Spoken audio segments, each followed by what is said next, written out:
Cyber ठगों के साथ ठगी करने वाला प्रकरण आया सामने।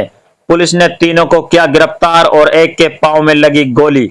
मेवात क्षेत्र से लगता हुआ क्षेत्र नगर डी कामा पहाड़ी सीकरी जुरहेड़ा भरतपुर और मेवात क्षेत्र में लगातार आईजी राहुल प्रकाश भरतपुर रेंज के तत्वावधान में साइबर ठगों के ऊपर कार्रवाई की जा रही है।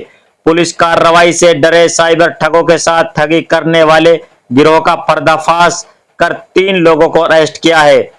एंटीवायरस मुहिम के तहत पुलिस लगातार कार्रवाई में जुटी है और 600 से ज्यादा साइबर ठगों को पकड़कर जेल की सलाखों तक पहुंचाया गया है। भरतपुर रेंज आईजी राहुल प्रकाश ने प्रेस कॉन्फ्रेंस के दौरान बताया कि साइबर ठगी किसी भी कीमत पर बर्दाश्त नहीं की जाएगी और जिसने क्राइम किया है वो कितना भी रसूखदार लोग क्यों ना हो, किसी भी कीमत पर बख्शे नहीं जाएंगे। एंटीवायरस मुहिम लगातार चलती रहेगी। जिनका भी नाम साइबर ठगी की सूची में आया हुआ है वो किसी भी हालत में नहीं बच सकते। सख्त कार्रवाई जारी है। वहीं आईजी राहुल प्रकाश ने प्रेस वार्ता के दौरान यह भी कहा, अगर किसी का नाम रंजीशन किसी ने लिखवा दिया है या फिर गलती से लिख गया है वो अनुसंधान में सहयोग करे। उन्हें निर्दोष साबित होने पर मुकदमा से बिना कोई देरी किए हुए बाहर कर दिया जाएगा। आईजी राहुल प्रकाश का एंटीवायरस ऑपरेशन अभियान लगातार चल रहा है और इलाका में चर्चा का विषय भी बना हुआ है। इलाका में साइबर ठगों पर लगातार दबिश दी जा रही है, लेकिन हैरानी की बात यह है कि एंटीवायरस मुहिम से डरे हुए साइबर ठगों के साथ ठगी करने का प्रकरण सामने आया है, जिसमें 3 लोगों को गिरफ्तार किया गया है और उन्हें आईजी साहब के पास लाया गया है। प्रेस वार्ता के दौरान मिली जानकारी अनुसार फरीद उर्फ राहुल उर्फ मानू उर्फ मान सिंह, तौफीक और अली शेर को अरेस्ट किया गया है।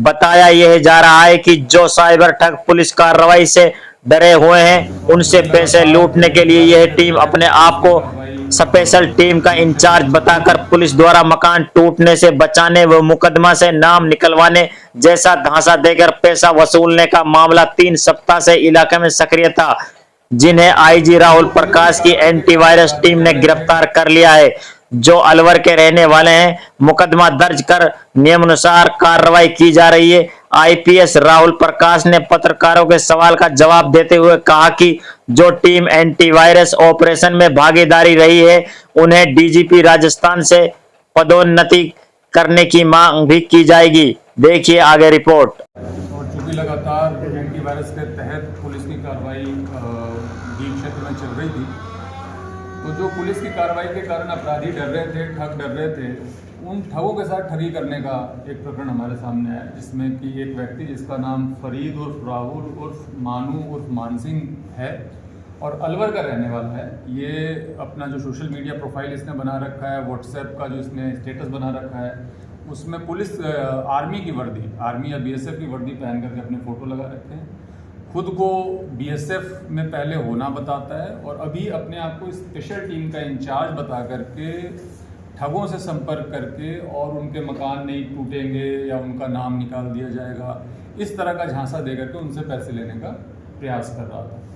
तो इस बात की सूचना मिलने के बाद हम लोगों ने अपनी टीम से भी इसकी पूरी जो एक्सटॉर्शन कॉल्स आप कह सकते हैं उसकी रिकॉर्डिंग करी और उसके आधार पे और जो हमारे पास कंप्लेंट थी उसके आधार पे इसके खिलाफ मुकदमा दर्ज किया है। इसके साथ इसके 2 साथी और भी हैं, उनको भी गिरफ्तार किया है, तौफीक और अली शेर। ये तीनों के तीनों अलवर के रहने वाले हैं और ये पिछले कुछ हफ्तों से जो है ये हमारे क्षेत्र में सक्रिय थे और ठगों के साथ भी ठगी करने का प्रयास कर रहे थे। इसके साथ ही मैं आप लोगों के माध्यम से सभी को बताना चाहूँगा कि कभी भी इस तरह के झांसे में नहीं है। अगर कोई भी व्यक्ति आपसे संपर्क करता है और अगर वो कहता है कि मैं आपको पुलिस की कार्रवाई से बचा लूँगा, तो इस तरह के झांसे में नहीं आए, न तो किसी के दबाव से और न ही किसी तरीके से धन के आधार पे। कोई भी अपराधी जिसने अपराध किया है वो बच नहीं सकता। इस बात को तो सारे अपराधी नोट करके अपने पास रख लें।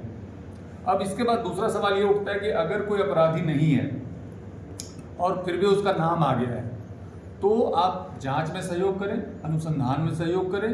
अगर अपराधी नहीं है, आप वेरिफिकेशन के बाद ये क्लियर होता है कि नहीं ठीक है, आपका नाम किसी ने रंजिशवश लिखा दिया था या गलती से आ गया था और उस बात के प्रमाण मिलते हैं, सबूत मिलते हैं, तो आप स्वतः ही मुकदमे से अलग भी हो जाएंगे। पुलिस किसी भी तरीके से किसी गलत को, किसी निर्दोष को किसी मुकदमे में जानबूझ करके नहीं फंसाने वाली। लेकिन अगर आप अपराधी हैं और आप सोचें कि किसी से संपर्क करके, किसी से बात करके, किसी में झांसे में आकर के पैसे दे करके हम लोग बच सकते हैं, तो ये भ्रम भी अपने दिमाग से आप निकाल दें। इस तरह के कई लोग हो सकते हैं जो कि कई बार तो आप कह सकते हैं हाई प्रोफाइल होते हैं, उनका एक नाम होता है उस क्षेत्र में कि हाँ ये बड़ा इंपॉर्टेंट व्यक्ति है, वो भी इस तरह का काम कर सकता है।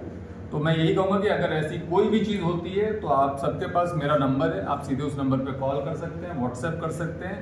और दोबारा से भी अगर ऐसा करता हुआ कोई व्यक्ति पाया गया जो कि पुलिस के नाम पे, अधिकारियों के नाम पे लोगों को झांसा दे करके पैसे लेने की कोशिश करेगा, तो उसकी स्थिति इससे भी ज़्यादा बदतर हो जाएगी।